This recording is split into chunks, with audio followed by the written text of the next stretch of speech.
Hello friends, welcome to my channel English Literature with Hema Soni, and this video is for the students of MA English Literature, and today I come with one more question from the play King Lear written by William Shakespeare, and this question is Shakespearean tragedy, and the next form of this King Lear play of violent passion. So this question has two forms: Shakespearean tragedy or King Lear play of violent passion. And before this question, I have completed three.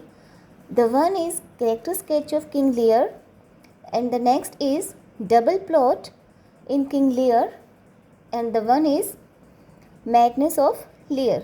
So if you like, then you can watch these videos also. So let's start. William Shakespeare was the greatest dramatist. He was mainly known for his drama. He is considered one of the greatest writers in the world literature for his depth of understanding of human nature and life in general. तो जो Shakespeare हैं वो एक greatest dramatist हैं और वो एक well known dramatist हैं और इंग्लिश लिटरेचर में, वर्ल्ड लिटरेचर में उन्हें बहुत अच्छा कंसीडर किया जाता है, ग्रेट राइटर कंसीडर किया जाता है, क्योंकि जो उनकी अंडरस्टैंडिंग है ह्यूमन नेचर और ह्यूमन लाइफ इन जनरल में लेके वो बहुत ही बेस्ट है, इसलिए उनको एक ग्रेटेस्ट राइटर कंसीडर किया जाता है. मीन्स उनकी जो नॉलेज है वो डीप है, knowledge about the human nature and knowledge about the human life in general. He has written many tragedies like Hamlet, Macbeth and King Lear, etc. King Lear is the tragedy which depicts misfortunes that Lear has to face in his life. Lear is the hero of the play. तो King Lear में जो कुछ भी है वो Lear की life के बारे में है, that how many tragedies he faced in his life. Coleridge's views are: what is Lear?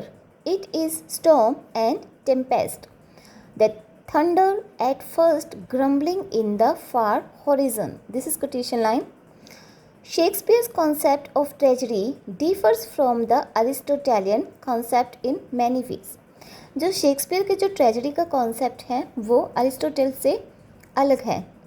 Aristotelian tragedy is concerned with the action, but tragedy with Shakespeare is concerned not with action but with the person of high degree, often with kings or princes, if not with leaders like Brutus and Antony.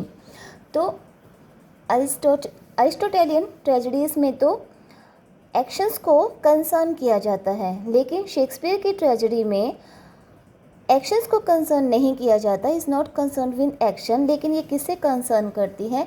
High degree के persons के साथ. High degree means जो king है, Prince है, और अगर ऐसा नहीं है तो वो हाई डिग्री के जो लीडर्स हैं उनके साथ प्ले डील करते हैं, उनको डील करते हैं अपने प्लेस में, जैसे कि ब्रूटस है, एंटनी है. तो इस तरह से वो हाई रैंक वाले पर्सन्स को अपने ट्रेजेडीज़ में एक्सप्रेस करते हैं या उनके साथ डील करते हैं. A.C. Bradley's views are: a Shakespearean tragedy may be called a story of exceptional calamity leading to the death of a man of high estate. King Lear has been described as Shakespeare's greatest work, the best of his plays, the tragedy. जो King Lear की tragedies हैं वो उसकी comedy से ज़्यादा better मानी जाती हैं. King Lear is the King of Britain. He is occupying the highest position in Britain. Britain में इनकी बहुत हाईएस्ट पोजीशन है. The play depicts the physical and mental sufferings which Lear has to face due to his own folly and due to the ingratitude of his daughters. तो जो play है इसमें king Lear के mental और physical sufferings के बारे में बताया गया है और इन सफरिंग्स का जो कारण है वो किंग लियर की खुद की ही मूर्खता है, फुली मीन्स फुलीनेस है, और इसके अलावा उसके जो डॉटर ने उसके लिए जो इनग्रेटिट्यूड बिहेवियर शो किया वो है। तो ये 2 रीजंस है, एक तो उसकी खुद की मूर्खता और उसके डॉटर्स का उसके लिए अनग्रेटफुल होना। He says, this is the quotation of King Lear himself, these lines, filial ingratitude is it not as this mouth should tear this hand for lifting food to it. Filial ingratitude is it not as this mouth should tear this hand for lifting food to it. So these lines are spoken by Lear himself. Disgusted at the ingratitude of his daughters, whom he has given his all, he leaves the house and rushes into the stormy night. तो वो ये चीज़ बहुत ही ज़्यादा disgusting है उसके daughter के लिए कि वो इनग्रेटिट्यूड है अपने फादर के लिए, जो उनका बिहेवियर है वो उसके लिए बहुत ही डिस्गस्टेड फील किया जा सकता है, क्योंकि जिन डॉटर्स को लियर ने अपना सब कुछ दे दिया था और अभी वो उसके लिए बिल्कुल भी उसके फेवर में नहीं है, और इस वजह से लियर को अपना घर छोड़ना पड़ा और एक स्टॉर्मी नाइट में निकलना पड़ा। His own fury at this time matches the fury of the storm. तो एक स्टॉर्म उसके माइंड में चल रहा है अभी और दूसरा स्टॉर्म जो है वो नेचर में है। माइंड में ये स्टॉर्म चल रहा है कि दोनों ही डॉटर्स जो हैं अनग्रेटफुल रही उसके लिए, दोनों बड़ी daughters. The ingratitude of his daughters begin to give him pain, he addresses the elements by saying. अब वो एलिमेंट्स को क्या कहता है? Here I stand, elements means nature को कहता है, here I stand your slave, a poor, infirm, weak and despised old man. He thinks that elements have combined with his 2 pernicious daughters to assault his old and white-haired head. उसे ऐसा लगता है कि जो nature के जो elements हैं वो उसकी डॉटर को इस चीज़ के लिए असॉल्ट करेंगे, whatever they did with her father. With their father. तो उन्होंने जो भी अपने फादर के साथ किया उसके लिए जो नेचर है उनको असॉल्ट करेगा, ऐसा वो सोचता है। He then feels that he is losing his wits and actually he goes mad. अब उसे लगता है कि वो धीरे धीरे मैड हो रहा है। Similarly Gloucester suffers much in his life, और नेक्स्ट पर्सन इसमें है ग्लोसेस्टर, ये भी अपनी लाइफ में सफ़र करता है। All these sides of sufferings are unbearable even for a person of strong heart. Their suffering continue till they meet tragic end. तो इतनी सफरिंग फेस करते हैं कि एक स्ट्रॉन्ग हार्ट के पर्सन के लिए भी मुश्किल हो जाता है उसे बियर करना। और इसका एंड कब होता है? इसका जो एंड होता है सफरिंग्स का वो उनके ट्रेजिक एंड के साथ ही होता है, मीन्स उनकी डेथ के साथ ही होता है। There is always in Shakespeare's tragedies an element of melodrama or sensationalism which contributes to the feeling of terror.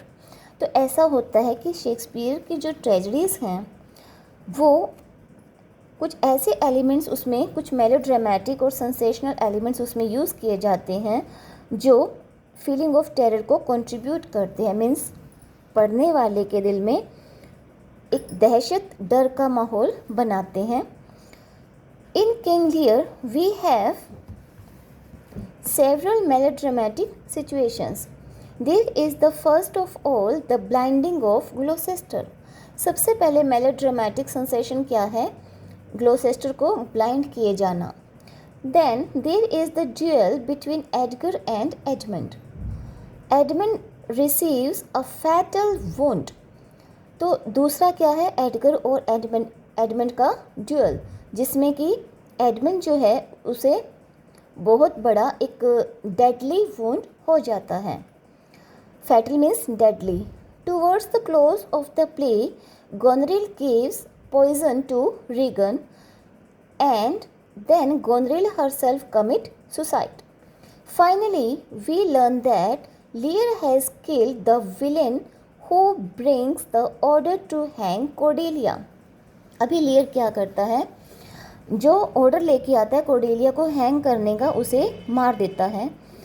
और गोनरिल जो है रीगन को पॉइजन देती है, फिर खुद भी सुसाइड कर लेती है। तो ये उसकी वो दोनों डॉटर्स जो दोनों मर चुकी हैं, मर जाती हैं।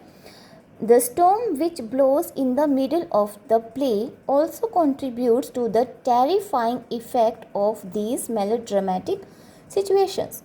तो अभी इसी melodramatic situation में storm भी जो है contribute करता है terrifying effect के लिए, means terrifying effect storm भी create करता है।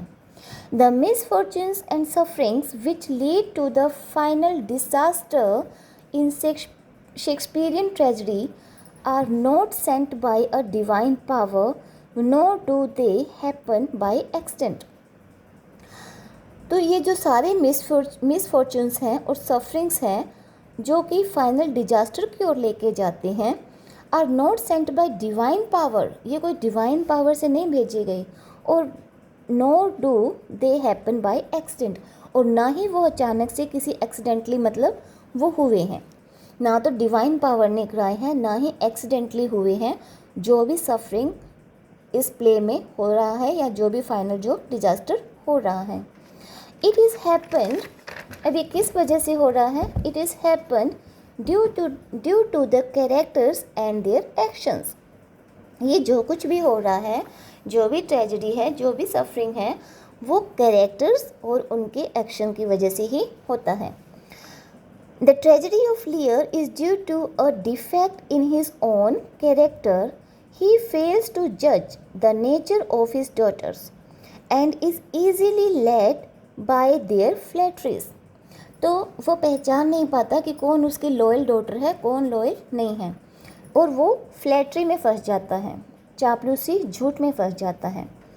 He misunderstands the frank and true expression of love by Cordelia and disherits her of her rights. Cordelia को वो गलत समझ लेता है, मिसअंडरस्टूड कर लेता है, और उसे अपनी प्रॉपर्टी का जो उसमें राइट है कोर्डेलिया का, उसे बेदखल कर देता है। She is very innocent, for her we can say where her feelings are deepest there her tongue is stillest. Similarly, the sufferings of Gloucester results from his own credulous nature and poor judgment of character of Edmund and Edgar. तो अभी ये होता है कि जो ग्लोसेस्टर है वो भी सफ़र करता है अपनी ही वजह से, क्योंकि एडगर और एडमंड में वो जजमेंट सही से नहीं कर पाता।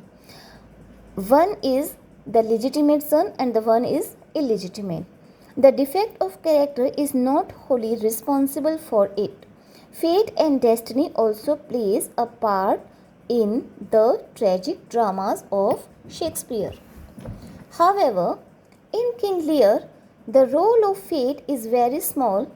Fate here clears itself only in the violent storm that begins to blow when Lear goes out into the night after his quarrel with his daughters. तो ये सारा जो है कुछ फेट की वजह से भी हो रहा है, डेस्टिनी की वजह से भी हो रहा है, और बाद में इसके साथ क्या मिल जाता है? स्टॉर्म भी मिल जाता है। During the storm Lear suffer much. The storm hasten Lear's madness. अब स्टॉर्म से लियर की मैडनेस बढ़ती जाती है। Bradley's views are The storm scenes suggest the idea of a convulsion in which nature herself joins with the forces of evil in man to take power the weak. Convulsion means challenge. This is quotation line by Bradley, A.C. Bradley. His two daughters are stone-hearted. They refuse to respect the order of their father. So Lear says in grief, Lear क्या कहता है, are you my daughters, don't any here know me, who is it that can tell me who I M.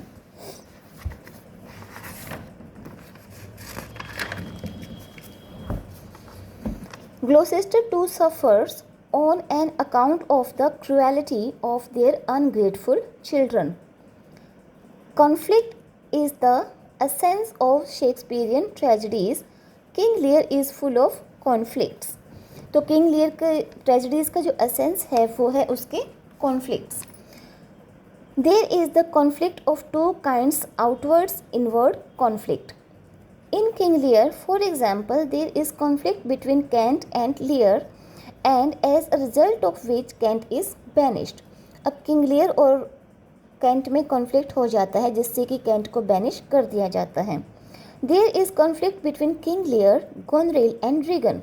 There is conflict between Edmund and Edgar. The tragic heroes of Shakespeare are built on a large scale. A hero in a Shakespearean tragedy has either nobility of mind or strength of character in spite of his defects, excites our admiration and sympathy for him. तो सिर्फ defects ही नहीं है, उसके characters में nobility भी है जिसकी वजह से हमारी एडमिरेशन और सिंपथी उनको मिलती है। Now लियर, who is a man with noble mind, strength of character. In the opening scene, he acts foolishly. He behaves in an arbitrary manner. When during his suffering, he wins our sympathy because there is no wickedness in his character.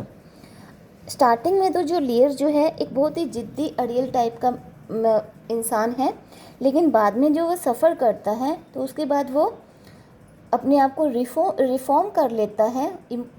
उसके बाद वो हमारी जो हमें उससे sympathy हो जाती है। Cordelia too is a tragic character who wins a sympathy. In Shakespearean tragedy, the hero generally comes to the realization of a truth of which he had originally been unaware. In this play, there is a marked development in Lear's character. In the beginning, Lear is foolish, but at the end, we see that he has a great wisdom. Lear who dies is not a Lear bold, but a Lear redeemed. तो Shakespeare की tragedy में क्या होता है कि last में जो hero है वो उन चीज़ों से अवेयर हो जाता है जिन चीज़ों से वो पहले अनअवेयर था, और ऐसा ही इस प्ले में होता है। लियर जो पहले अनअवेयर था रियलिटी के लिए, लॉयलिटी के लिए, वो उसकी एक मूर्खता थी, लेकिन अभी वो एक अ पर्सन ऑफ विजडम बन जाता है, उसे समझ आ जाती है।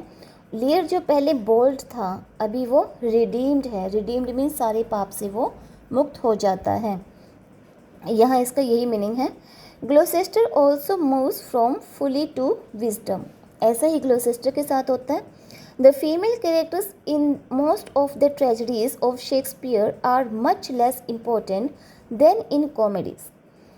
तो एक्चुअली क्या होता है, जो फीमेल कैरेक्टर हैं वो लेस इम्पोर्टेंट होती हैं कॉमेडी से ज़्यादा ट्रेजेडीज़ में। However, in the case of King Lear, female characters are very important. लेकिन यहाँ इस प्ले में फीमेल कैरेक्टर्स बहुत ज़्यादा इम्पोर्टेंट हैं। There is a perfect unity of tone and effect in Shakespeare's tragedies. These tone and effect provides a relief from the tension created by tragic situations. In King Lear, the comic elements are real. There are so many sufferings in Lear's life that he has to face, so some kind of relief is necessary. तो बहुत सारी suffering हैं, बहुत सारी tragedies हैं जो King Lear face करता है, लेकिन इसके साथ साथ रीडर्स को रिलीव करने के लिए कुछ ऐसे सिचुएशंस भी डाले जाते हैं जिससे थोड़ा सा रीडर्स जो है रिलीफ फील करता है. The relief is provided by Kent's comic vocabulary. The tones of fool ravings of Edgar. और ये रिलीफ हमें कैसे मिलता है? कैंट की कॉमिक वोकेबलरी से, फूल के टोंट से, फूल जो ताने मारता है सबको, रेविंग्स मीन पागलपन, और रेविंग्स ऑफ एडगर से. These are the features of Shakespeare's tragedies. As we have already known that Shakespearean tragedy is concerned with the persons of high degree, but some critics urges it.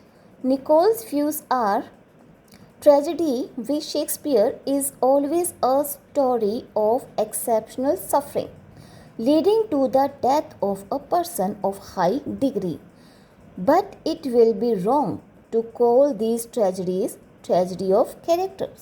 बहुत important quotation है Nicol की. तो ये कहते हैं कि जो भी शेक्सपियर की जो ट्रेजेडी है ये एक एक्सेप्शनल सफरिंग को शो करता है हाई डिग्री के पर्सन के लिए, और इतनी सफरिंग के लास्ट में उसकी डेथ हो जाती है. But it will be wrong, लेकिन ये गलत होगा अगर हम ऐसा कहते हैं these tragedies of character. अगर हम ये कहते हैं कि ये ट्रेजेडीज़ जो हैं ट्रेजेडी ऑफ कैरेक्टर हैं तो हम गलत हैं, ऐसा निकोल कहते हैं. Conclusion. Now king Lear is a typical tragedy bye Shakespeare. Like the other tragedies by him, this play also presents a hero who suffers misfortunes and meet a sad fate. Circumstances also contributes the misfortunes of the hero. तो जो circumstances हैं वो भी misfortune में contribute करते हैं. Storm interferes in Lear's suffering. Pity and fear are the dominant feeling produced by this play. जो storm है वो भी लेयर की सफरिंग में इंटरफेयर करता है, और जो पिटी और फियर है उनका बहुत ज़्यादा डोमिनेशन है feeling produced by this play. Pity and fear are the dominant feeling produced by this play. और इस प्ले ने क्या प्रोड्यूस किया है? फीलिंग्स ऑफ पिटी और फियर प्रोड्यूस किया है. मीन्स इस प्ले को जब हम पढ़ते हैं तो हमारे दिल में कैरेक्टर्स के लिए पिटी भी है, सिंपैथी भी है, और उनके लिए डर भी बनता है. So this is completed, and if you like this, press the button like and subscribe, and the next we will do the next question, that is significance of storm scene. Thank you.